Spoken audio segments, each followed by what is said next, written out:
శ్వేతస్కంబకు ఏళిలాల విలసదృగ్జాలనానా సంభూత భజాంగ కుంభకు మహానందాంగనాడింబకు శోణితలంబు నెన్నుదురు శోకగ మృక్తినొకింతు సైకత శ్రోణికి చంచరీక జయ సుందరనేణికి రక్షితామర శ్రేణికి తోయజాత భవ చిత్తవశీకరణైక వాణికి అక్షదామ శుకవారిజ పుస్తక రమ్యపాణికిన్ చేతులాంగ శివుని భుజింపడేని నోరును వంగ హరికీర్తి నుడువడేని దయయు సత్యంబులోనుగా దలపడేని తలుగనేటికి తల్లుల గడుపు చేటు చేతులారంగా శివుని పూజించాలట, నోరు నువ్వంగా మన విష్ణు కీర్తన చేయాలట. అంటే లక్ష్మీ నరసింహస్వామి కీర్తన చెయ్యాలి అని పోతన గారు భాగవతంలో చెప్పాడు.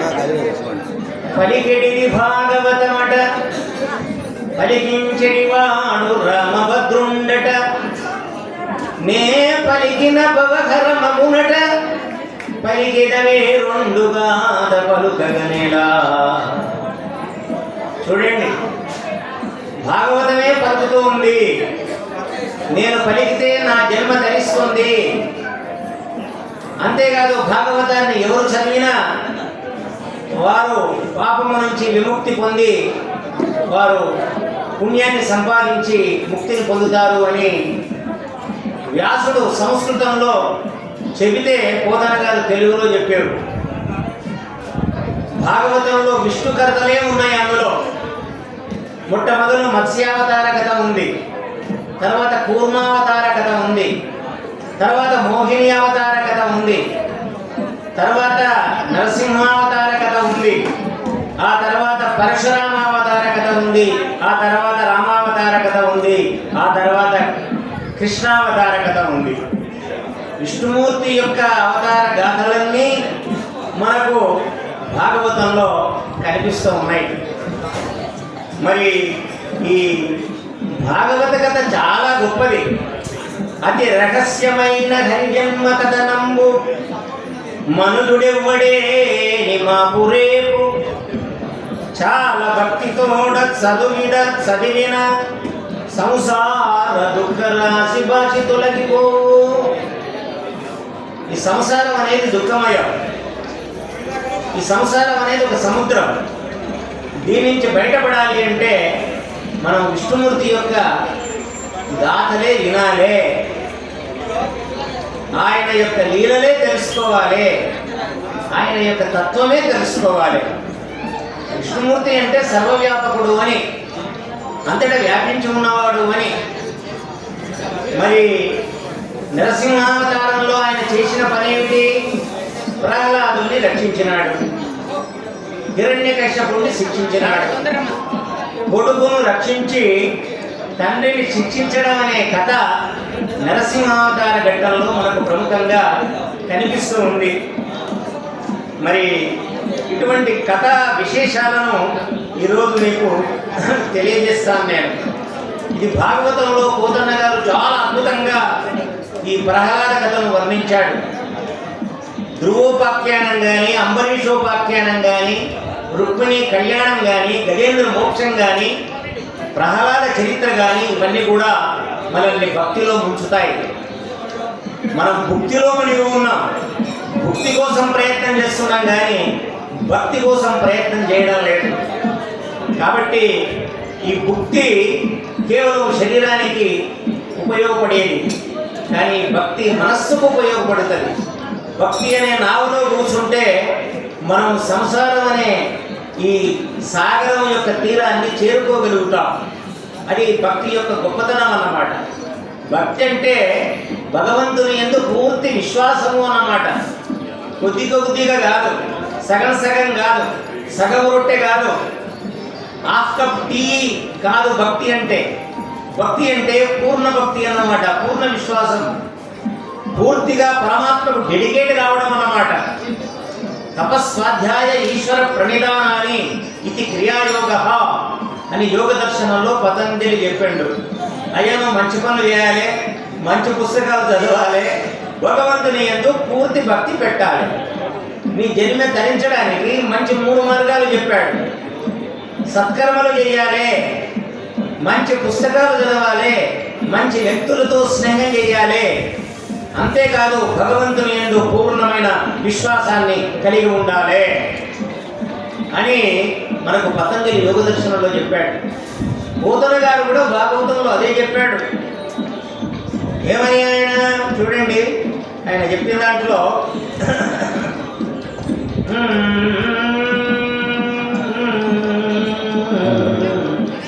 భాగవతము తెలిసి పలుకుట చిత్రంబు శూలికైన తమ్మి చూలికైన విబుధవరుల వలన విన్నంత కన్నంత తేట వచ్చినంత తేట పరుతూ. ఇంత బాగా చెప్పాడు చూడండి బోధన గారు కూడా. మనమేమో నాకు తెలుసు నాకు తెలుసు నాకు తెలుసు అంటాం, కానీ భాగవతం తెలిసి చెప్పడం అనేది శివునికి అసాధ్యమట, అంతేకాదు బ్రహ్మకు కూడా అసాధ్యమట. ఈ 3 మూర్తుల్లో మనకు విష్ణువు ఉన్నాడు, బ్రహ్మ ఉన్నాడు, తర్వాత శివుడు ఉన్నాడు. ఈ విష్ణుమూర్తి యొక్క ఆ లీలా విలాసం తెలిసి చెప్పడం అనేది బ్రహ్మకు శక్యము కాదు, శివునికి శక్యం కాదు అంటున్నాడు. భాగవతము తెలిసి పలుకుట చిత్రంబు శూలికైన తమ్మి చూలికైన విబుధవరుల వలన విన్నంత కన్నంత తెలియవచ్చినంత తేట పలుతూ. నేను పండితుల ద్వారా తెలుసుకున్న దాన్నే మీకు తెలియజేస్తాను అని ఆయన మనకు చెప్తాడు ఇక్కడ. ఇందులో భక్తి 7 రకాలుగా నవవిధ భక్తులు, 9 రకాల భక్తులు ఉంటాయట. బాగా జ్ఞాపకం పెట్టుకోండి.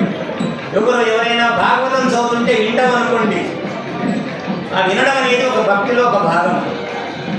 తర్వాత భగవంతుని ఇదివరకు కీర్తన చేశారు చూడండి, భగవంతుని కీర్తించడం కూడా ఒక భక్తి, భక్తిలో ఒక భాగం. తర్వాత భగవంతుని యొక్క నామాన్ని స్మరించడం కూడా భక్తి అవుతుంది. భక్తి అంటే ఏమిటి అని మీరు అడగవచ్చు. కానీ ఇక్కడ భక్తి అంటే ఏమిటి? ఎవరైనా భగవంతుని కథ చెబితే వింటే వారికి భక్తి ఉన్నట్టే. అంతేకాదు వినలేని వాళ్ళు మంచిగా కీర్తన చేస్తే భక్తి ఉన్నట్టే లెక్క. అంతేకాదు భగవంతుని నామాన్ని స్మరిస్తే నరసింహాయ నమః అన్నాం అనుకోండి, మన పాపాలన్నీ పోతాయి. ఏమండి, మనకు పట్టిన దయ్యం కూడా వదులుతుంది. ఏమండి, మనకు ఏం శుభం కలగాలో ఆ శుభం కలుగుతుంది. కాబట్టి నామస్మరణం కూడా భక్తి అవుతుంది. అంతేకాదు పాదసేవనం, మీరు నరసింహస్వామి సమీపానికి వెళ్ళి ఆయన సేవ చేసుకున్నారనుకోండి, నేను పాదసేవ చేశాననుకోండి, అది భక్తే. అంతేకాదు అర్చనం, పూలను అర్పిస్తే అది భక్తే. వందనం, నమస్కరిస్తే భక్తే. లోపలికి రాని ఓసారి బయటనే ఉండి నమస్కరించాలి మనం, అది కూడా భక్తే. అంతేకాదు దాస్యం, నాయన నువ్వు యజమానివి, నువ్వు దేవుడవు, నువ్వు స్వామివి, మేము దాసులం, మనమంతా స్వామి దాసులం. బాగా గుర్తుపెట్టుకోండి, భగవంతుడేమో స్వామి, మనమేమో దాసులం. కాబట్టి దాస్యం కూడా భక్తిలో భాగం. తర్వాత సఖ్యం, స్నేహంగా ఉండడం కూడా. కృష్ణునితో అర్జునుడు స్నేహంగా ఉన్నాడు, అది కూడా భక్తిలో భాగమే. భగవంతునితో స్నేహం చేయడం కూడా భక్తి అని అన్నమాట. కుచేలుడు కృష్ణునితో స్నేహం చేసిండు, అది భక్తి. చూడండి, కాబట్టి ఎవరైతే పుణ్యాత్ములు ఉన్నారో వాళ్ళతో స్నేహం చేస్తే అది కూడా భక్తే. అంతేకాదు ఆత్మ నివేదనం చివరిలో చెప్పాడు, but we have to dedicate our soul to the God. భగవంతునికి మనల్ని మనం అర్పించడం అన్నమాట, నా సర్వస్వాన్ని అర్పించడం అన్నమాట. నాదేమీ లేదు అంతా భగవంతుడే అనుకోవడం అనేది. మా యాదగిరి గారు అనే పుణ్యపురుషుడు ఈ యాదగిరి గుట్టలో ఉండేవాడు. ఆయన ఎంతో సంపాదించండు, కానీ సంపాదించిందంతా ఆయన ఏం చేసినాడు? దేవునికి అర్పించాడు, తర్వాత తమ యొక్క బంధుజనులకు అర్పించాడు, భక్తజనులకు అర్పించాడు, కళాకారులకు, కవులకు కూడా అర్పించాడు. ఆ విధంగా స్వామి యొక్క సేవకు నేను అర్పిస్తున్నానని ఎవడైతే అనుకుంటాడో అది కూడా భక్తిలో భాగమే. మరి ప్రహ్లాదుని యొక్క భక్తి ఏమిటి? ప్రహ్లాదుని భక్తి ఇంతంత కాదు. ఆయన లీలావతి గర్భంలో జన్మించినాడు. మీకు తెలుసు, హిరణ్యకశ్యపుడు రాక్షసుడు, కానీ లీలావతి చాలా సన్మార్గురాలు. అయితే అతని కడుపులో పుట్టేవాడు కూడా తండ్రి లాంటి వాడే అయితే లోకానికి నష్టమని ఇంద్రుడు ఏం చేశాడు, నారదుని చెవిలో ఉపదేశం చేశాడు. నారదుడు ఎట్లయినా తండ్రి ఇంత రాక్షసుడు, కొడుకు కూడా రాక్షసుడు అయితే ఎట్లా అని నారదుడితో చెప్తే నారదుడు ఏం చేశాడు, ప్రహ్లాదుడు కడుపులో ఉండగానే ఆ లీలావతి దగ్గరికి వచ్చి ఆయన విష్ణు కథలు వినిపించడం మొదలుపెట్టాడు. గర్భస్థ శిశువుకు విష్ణు కథ చెప్పడం వల్ల ఏమైంది, ఆ లీలావతి కడుపులో ఉన్నటువంటి ప్రహ్లాదుడు అతడు భగవద్భక్తుడయ్యాడు, విష్ణు భక్తుడయ్యాడు అని మీకు మనం చేస్తూ ఉన్నాను నేను. అయితే ఇక్కడ తల్లిదండ్రులు దుర్మార్గులైనంత మాత్రాన కొడుకులు దుర్మార్గులు కావాలని ఏమీ లేదు. తల్లిదండ్రులు సన్మార్గులైనంత మాత్రాన కొడుకులు దుర్మార్గులైన వాళ్ళని కాదు, ఎవరి కర్మ వారిది. లోకంలో ఒకటి ఉన్నది, ఏది ఎవరికి వారి యమునా తీరి అని. కాబట్టి ఎవరి కర్మ వారిదే, ఎవరి కర్మ ఫలాన్ని వారే అనుభవిస్తారు. కాబట్టి ఇక్కడ హిరణ్యకశ్యపుడు దుష్టుడైనప్పటికీ ఆయన కుమారుడైనటువంటి ప్రహ్లాదుడు శిష్టుడయ్యాడు.